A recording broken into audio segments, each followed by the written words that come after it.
So, welcome back to day number 2 of Plant Your Future campaign by POUP. And this is under the action of POUP Initiative 1.0. And it's a very great evening in India. And I'm sitting right here with this wonderful people and with me in on this meeting on this occasion. And as we know that we are going to talk a very serious topic today, the day 2 conference will be on the climate change causes mental health problems like depression and anxiety. And I have some masterminds with me today to speak on this topic and to just share their experiences, their logics, and all of their scientific factuations that will make this conference and this session actually validated.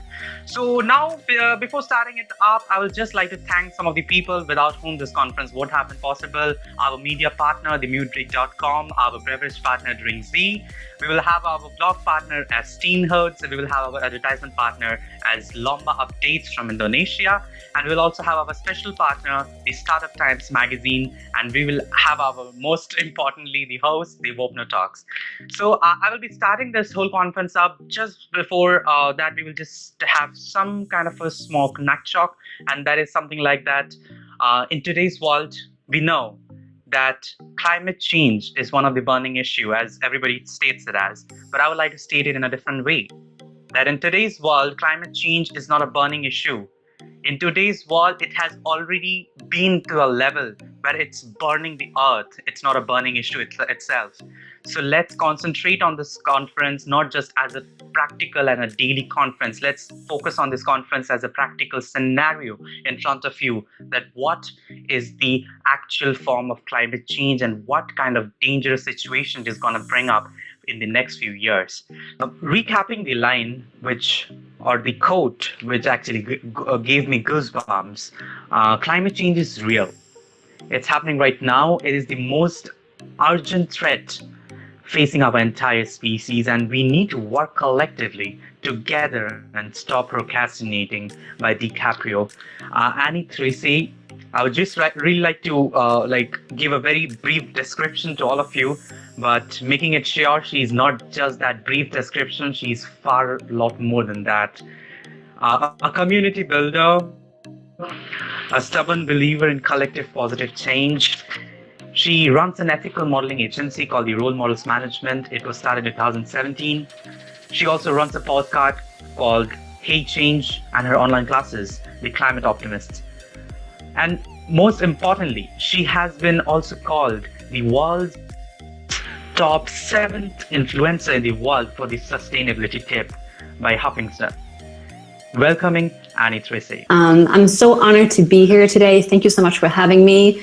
This is one of my the topics that I hold closest to heart, and it's quite interesting because I do call myself the climate optimist. I teach the climate optimism online, and so people kind of see me as this optimistic just spirit, and that I feel that people find me someone who may not be dealing with something like climate depression. And I actually wanted to start with just sharing a personal story.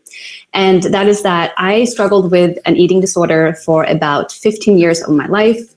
Of course, at the time, I didn't admit I was. And it took me many years to even acknowledge the fact that I didn't have a very healthy relationship with my body or the way I was living.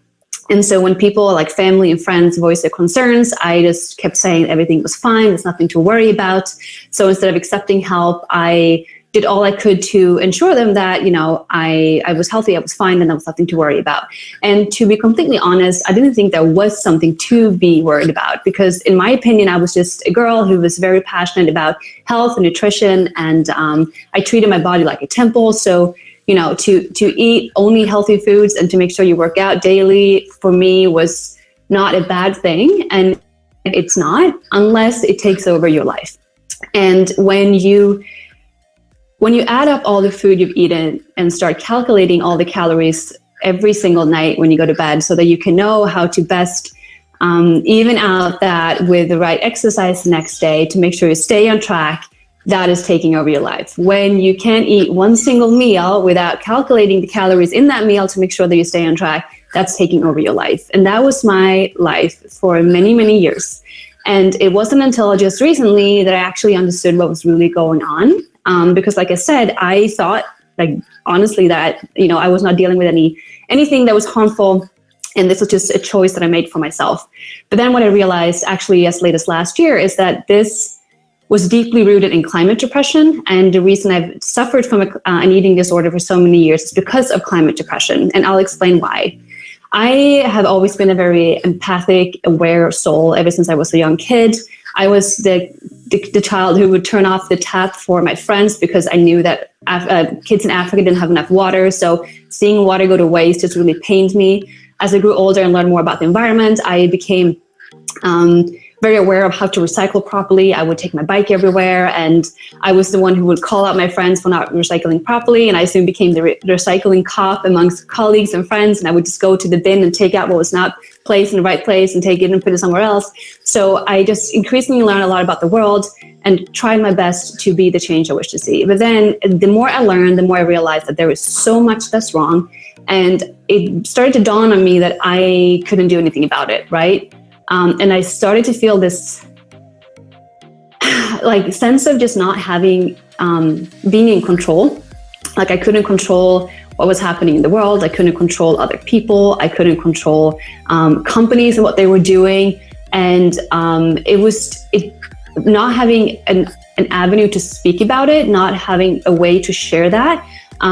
What happened was that I just kept building up as anxiety inside me. And I started to develop a lot of anxiety, fear, depression. I didn't know at the time, but now looking back, that's exactly what I understand has been happening.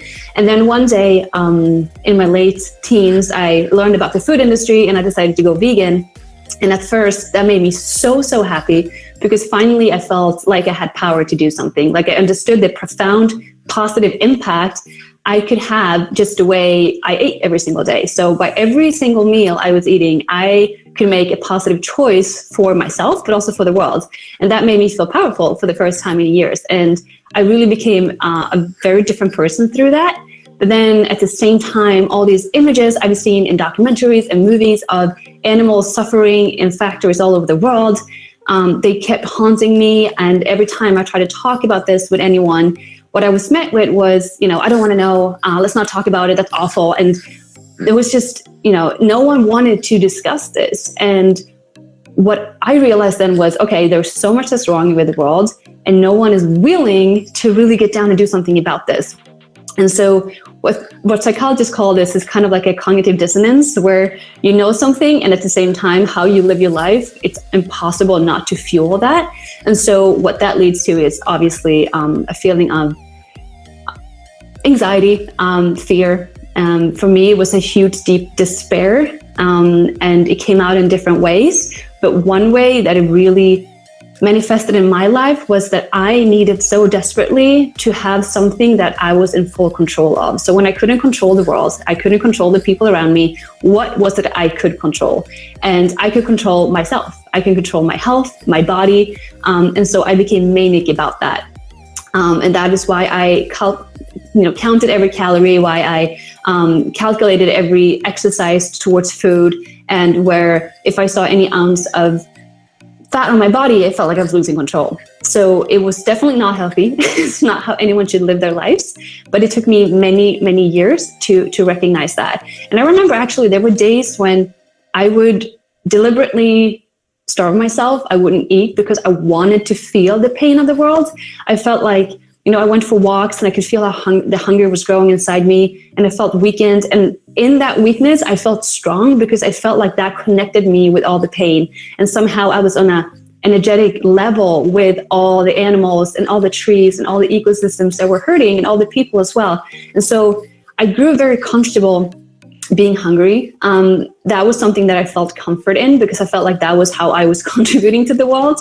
And the days when I did maybe overeat a little or just enjoyed myself, there was always this sort of lingering guilt that I wasn't supposed to feel that way. Who was I to feel happy and well and healthy in a world that was so evidently wrong? And so that is what I grew up with, having to deal with for so many years. I barely ever talked about this because this was something people just didn't talk about. People just assumed that if you had an eating disorder, it was because of societal expectations and all these different things, which I think is partly true, but I think a lot of it was rooted in my climate depression. And I'm so honored to be here today because this means that climate depression and anxiety is becoming more well known. And I wanted to share the story because for a few different reasons. One is to really just show that, first of all, climate change, climate depression is real. I also want to maybe give example of how that could look like for different people. That's how it showed up in my life. And I think anyone right now tuning in, listening, should really start reflecting on if maybe they're holding on to something like this, like to whatever degree themselves. And I found this article in The Guardian from last year, and I'll read actually right away from it. It was about climate depression, and where Dr. Patrick Kennedy Williams, who is a clinical psychologist from Oxford, actually says that, first of all, he's seen colleagues of his come to him, that people that were working in climate science and researching this topic daily, they would come to him and say, okay, I'm reaching a burnout. There's so much that I know about this world, and it's just giving me so much anxiety not being able to do more about it. So they were starting to reach out to him for help. And that made him realize that, well, then this might be a bigger issue than we know. So he started researching and realized that what we just learned in this beautiful presentation, that this is actually much more prominent, especially amongst youth. And it goes down as far down to like kids aged 5 to 8. And if you think about it, like if you learned about this thing called climate change, and you basically learn that you may not have a future to grow up in and there's nothing you can do about it. And also when you ask adults about it, they don't know what to respond with, and you don't actually get any help. How will you not get anxious? So this is a topic I think we really, really need to highlight a lot more. And so again, I'm so honored to be here and talk about this. And so what is climate depression? Well, anxiety that builds up over time manifests into depression eventually when it continues to build up. And that's why it's called like a burnout, or maybe like you hit the wall. And basically what happens is that the emotions are too much to deal with, where your body shuts down. So depressed people tend to be avoidant. They don't engage. They just don't care anymore. And to me, that's really alarming, because right now what we really need is for people to like wake up and get to action and do all they can to start building towards a different world. And what we can't afford is for people to be avoidant and shut down and be fearful. So addressing this amongst everyone and helping people heal, I think, is one of the most essential things we can do right now. And another psychology professor, Janet Swim, who also focuses on climate change, explains anxiety as something people feel more and more when they get closer to an anti-goal. So a negative result that we don't want to happen, like climate change or the destruction of our planet. And so when we get closer and closer to something we don't want to happen without having any agency around that, meaning we can't do anything to change it, that's when anxiety starts to build up. And when we don't do anything about that anxiety, that's when it like layers and layers and layers and it gets worse. And what can you do right now? Because I think what we all need to do to ourselves, but also to the world, is to understand that this is something that's happening and that maybe you are already suffering more than you know. So I would really encourage you to identify if you are holding on to any climate anxiety, and if so, what that looks like. And an exercise that I love to do and that I teach as well is called healing journaling. And what you really do is you find a quiet place for yourself and you sit down and you write down everything that you find to be wrong about the world, and you don't hold back. No one ever needs to read this. So if you want to call out people, that's fine. If you don't want to address it to anyone, just like basically throwing it out there, that's perfect too. But what you really want to do is put pen to paper and then just let things come. And it might be hard at first, but usually what happens is once you start writing, it just starts to like come, and more and more comes out. So if it's helpful, write it as a hate letter to the world and be like, dear world, I'm so upset because this and this and that.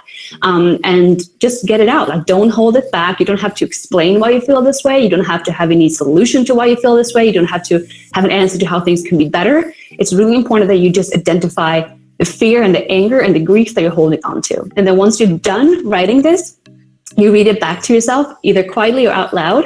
And it's really important that you allow yourself to feel what that means to you. And so whatever emotion that wants to surface here, you just let it come. So if you want to cry, you cry. Crying is really good. It doesn't make you a weak person. It just makes you someone who wants to deal with the things that go inside you. So tears are literally just energy that wants to be released. Crying is really good. If you feel like screaming, go out and find a place to scream. Maybe just find a pillow to punch it out. Like physical activity tied to grieving can be super powerful, because we tend to get depressed or reach burnout because we're stuck in an emotion. This has actually been proven now by studies in psychology, where an emotion is actually something that's a physical part of you. So unless you let it out, it's gonna stay there. Like if you deal with the stressor, the things that stressed you out, that is gone, but the stress itself, which is the actual feeling that you were holding on to, unless you let it out, it's gonna continue to be a part of you. So this is why I find this exercise to be so incredibly powerful. And then secondly, I want you to understand and to remember that you don't have to hold on to these feelings. You don't have to be angry. You don't have to be upset. You don't have to feel the grief.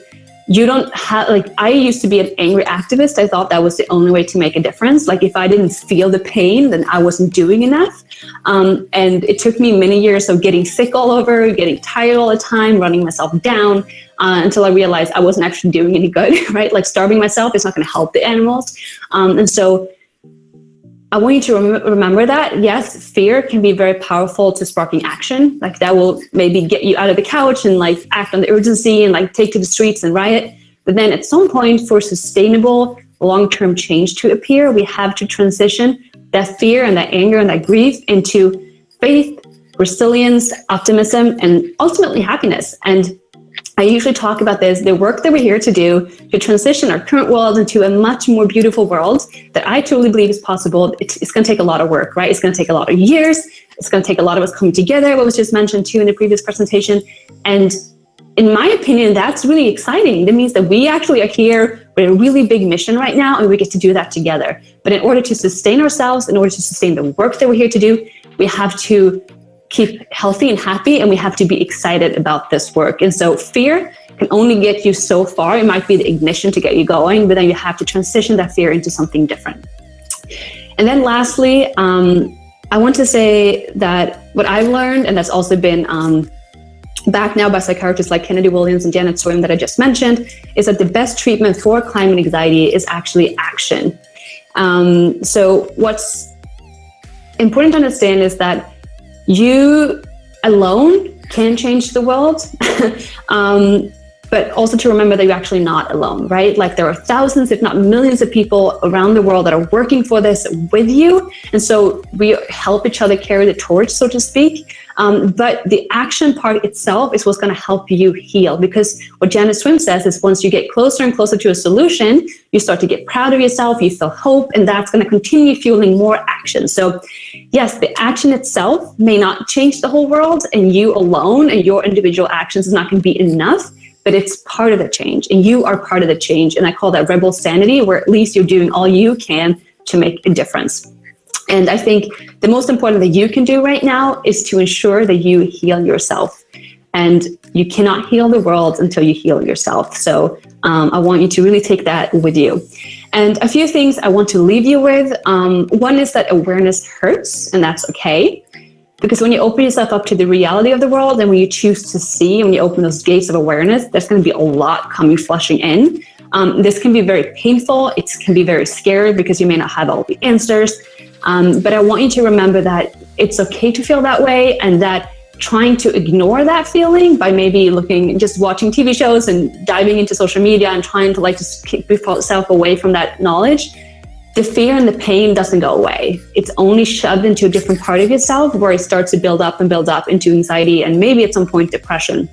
So understanding that it's okay to hurt, it's okay to be afraid, that's where the healing starts. And there's a beautiful quote by Joanna Macy, who is an environmentalist and author. She says, "You can't heal what you cannot feel." So allowing yourself to feel first is the only way you can then heal that part of you. I also want to say, don't keep it to yourself. You're definitely not alone in this. So maybe talk about it to a friend or a family member, or if you feel more comfortable, to a professional. The more we start talking about this and sharing our own experiences, the more we can help each other heal in unison. And then also, you may feel like a few different things. Maybe you feel like, well, who am I to be happy and healthy right now in a world that's evidently crumbling apart? Well, if you stoop yourself down into that fear and anger, you're just putting more of that into the world. So that's not helping anything. So it's really essential that you find your light and that you stay in your own light. And then also, which I sometimes struggle with. I come from Sweden. I'm very fortunate to have grown up in a very good environment. Who am I to be anxious? I felt that so many times in my youth, when there's so many people around the world that have much worse than I do, that live in very climate disastrous areas that are much more dire than mine is. But you are allowed to feel this way. I think that's also really important to remember. You are allowed to feel the pain. And if you are anything of an empath, there are chances that you actually feel the pain of others from other parts of the world, because we are all just one energy, right? So it doesn't have to mean that you are in a fearful situation, but the fact that you know that the world is, it's okay to feel that pain. And then lastly, just get to action by showing up as the change you wish to see in the world every single day. You continue to fuel that optimism. I call it to be an optimist in action. To be an optimist doesn't just mean that you one day wake up and say, I'm going to be optimistic about things. No, you work for that every single day. But the more you work for it, the more reasons you have to be optimistic. And a few things that I do on a daily basis to continue to heal myself, because this is not a one and done thing. This is something you have to show up for. Just like how you work out, you need to continue eating great, you need to continue working out and keep yourself fit. The same thing goes for your mental health. So this is something you need to practice. Here are a few things that I do. One is journaling. I allow myself to acknowledge my fears and also to focus on the things that are actually beautiful in the world, right? Because there are both negative and beautiful things, and we tend to only focus on the negative. But by focusing on all the things that are beautiful and wonderful, we can start manifesting more of that. So daily notes of gratitude is really, really powerful. I grieve when I have to. I no longer ignore the pain or the sadness when it arises. Instead, I let it come and I allow myself to grieve. I think that's really important. So if I need to cry, and I'm not going to make a big thing of it, I'm just going to cry. And then I keep a close connection to nature, and I immerse myself in nature at least once a day. I found nature to be so, so grounding. And then I do things in community. So surrounding myself with people that are like-minded, that are on this mission with me, makes me feel like I'm not alone. And it's also so much more fun to do things with other people, right? And then lastly, I strive to constantly learn and grow. And I always try to find new ways that I can be in alignment with the world that I want to see. So I choose to show up. I choose to show up as optimist I want to see. I choose to believe that change is possible. And I do that work every single day with passion. And so that's what I can give to you. I hope that's helpful. I wish you a super powerful healing journey ahead. And I'm also so honored to be here with you wherever you are and work on this new, beautiful world that I think we all know is possible, and to do that work together. So thank you. Thank you, Annie, for this wonderful words that you have shared with us. And this was a fantastic beneficiary segment that you have actually clicked up from your session. And this was wonderful listening to you. So thanks once again, Annie. And coming to the...